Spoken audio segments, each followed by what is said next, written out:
Welcome back, everyone. In this lecture, we're going to begin learning about the very syntax basics for the Keras API for TensorFlow. Let's head over to a notebook and get started. Okay, here I am at the notebook. I'm going to begin with a couple of imports. We'll import pandas as PD. We'll also import NumPy as NP.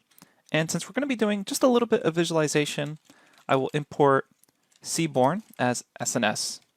Now, to actually focus on the syntax of Keras, for this particular lecture, we're going to be using a very simple and actually fake data set.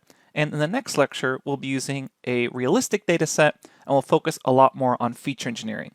Let's go ahead and read in this file. We'll use pd.readcsv, and then underneath our data folder, there's a file called fake_reg for regression.csv. And then we'll check out the head of this data frame. So this data frame, it's very, very simple. It simply has a price and then two corresponding features. So we're going to treat this as a regression problem where based off feature 1 and feature 2, we'll attempt to predict the price. So we can imagine that maybe these are measurements of some rare gemstones where the gemstone has feature 1 and then feature 2, and we're trying to predict the price. So here we have historical information, which means this is a supervised learning problem. Our main goal is to build a model that when we pick a new gemstone from the ground, we can measure its features, feature 1 and feature 2, and predict what price we should be selling this at the market due to the fact that we have historical information on the price sold based off these two features. So a very simple data set. I want to quickly show you how we could explore this data set.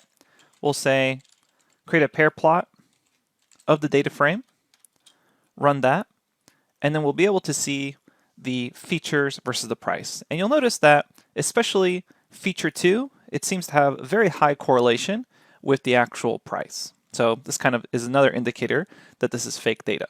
So in a realistic data set, which we're going to do in the very next lecture, we would take a lot of time exploring this data, doing what's known as exploratory data analysis, performing a lot of visualizations, as well as possibly performing some feature engineering, trying to extract other features from features that we can't quite use. However, let's focus really on the main workflow for using Keras and TensorFlow for deep learning. So step number 1 is to read in your data. And then once you have done feature engineering on your data, once you've explored your data, the next step is to create a test train split. And we can do this from scikit-learn's model selection has a train test split functionality, which is really easy to use. So what we're going to do is we're going to use this train test split function to split our data into a training set and a test set. So we'll train on the training set and then evaluate our model's performance on the test set. So first what we want to do is we want to grab the features that we're going to use.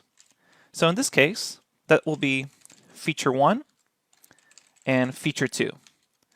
And because of the way TensorFlow works, we have to actually pass in NumPy arrays instead of pandas data frames or pandas series.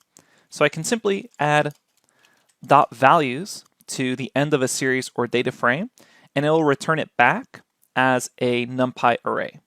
So what we're going to do is we're going to grab features and set that as X. And by convention, we use capital X because typically the feature matrix is two-dimensional. So we indicate that with a capital. And then the label that we're going to predict, our Y, is the price column. And same thing here, we'll grab values. And again, by convention, since the price is essentially a one-dimensional vector, we have lowercase y for that. So that's why we have uppercase x and lowercase y. It essentially stems from the way you would write this down mathematically on paper. So now that we have our actual NumPy arrays, so if we take a look at x, it's just a NumPy array of the same information we had in that data frame for feature 1 and feature 2. It's just NumPy instead of pandas. It's time for our train test split. So the way I like to do this is simply call train test split, and after you've imported it, you should be able to do Shift Tab to see the documentation string, expand on it, go ahead and scroll down, and eventually at the bottom you'll see something called examples. And to save myself a little bit of time, I like to just copy and paste this line from the example, which is essentially showing you how you would actually use this. So I'm going to paste that in and then put this all on one line and essentially explain what's going on here. Recall that when we do a train test split, we both split our features into xtrain and xtest, as well as our labels into ytrain and ytest. Make sure you review the machine learning section of the course in case you have any questions on what these four parameters or variables actually represent. Then for train test split, you pass in all your features as x, your labels as y, and then you choose a percentage as your test size. So typically you use maybe around 30% of your data. So if I said 0.3, that's going to be 30% of my total data will be used for the test set. And you can always make this smaller if you have really large data sets. And then there's the random state. So the train test split is going to perform this split randomly. So it's going to grab random rows and then split them into the training side and the test side. If you want to repeat the actual results of the split the same every time, then you would set a random state to a specific number. The number itself is just an arbitrary choice. You just have to make sure to choose the same one each time. So go ahead and choose random state is equal to 42, and that way you will get the same random split that I do. So we'll go ahead and run this. And now we've split up our data. And we can actually check this by checking the shape of this. So notice xtrain.shape is now 700 by 2 features, and xtest.shape is 300 by 2 features. So here's 70% of our data as a training set and 30% as a test set, since our total size of the original data was 1,000 rows. Okay, now typically the next step is to actually normalize or scale your data. Because we're working with weights and biases inside of a neural network, if we have really large values in our feature set, that could cause errors with the weights. And later on we'll talk about vanishing and exploding gradients. That could be an issue. But one way to try to avoid any issues when training your network is to normalize and scale your feature data. So scikit-learn actually allows us to do this quite simply by saying from sklearn.preprocessing import, and there's actually lots of different ways you can normalize or scale your data. One simple way is to use what's known as min-max scaling.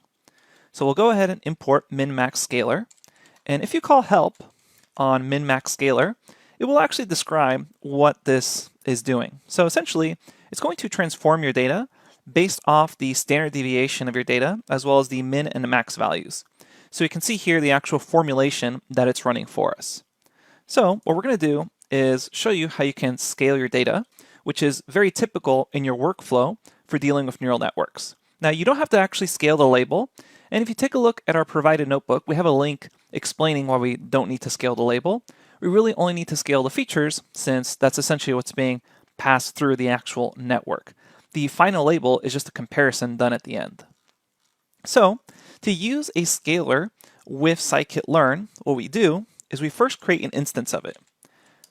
So we choose some variable name, typically scalar, and then we create an instance of our min-max scalar, open close parentheses.